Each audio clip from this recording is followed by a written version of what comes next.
আমাদের চারপাশের এই সবুজ প্রান্তর আর তার ওপরে বিস্তৃত নীল আকাশ, প্রকৃতি যেমন সুন্দর ঠিক তেমনি বর্ষা বা দুর্যোগের সময় এই প্রকৃতি হয়ে ওঠে বিপজ্জনক। বিশেষ করে আমাদের দেশের কৃষকদের জন্য বজ্রপাত এখন একটি বড় আতঙ্ক।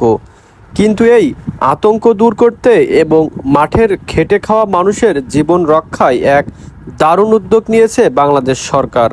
আপনারা এই মুহূর্তে পদ্মায় যে সুউচ্চ খুঁটিটি দেখতে পাচ্ছেন, এটি কোনো সাধারণ পোল বা টাওয়ার নয়। এটি হলো আধুনিক বজ্র নিরোধক টাওয়ার বা লাইটনিং অ্যারেস্টার।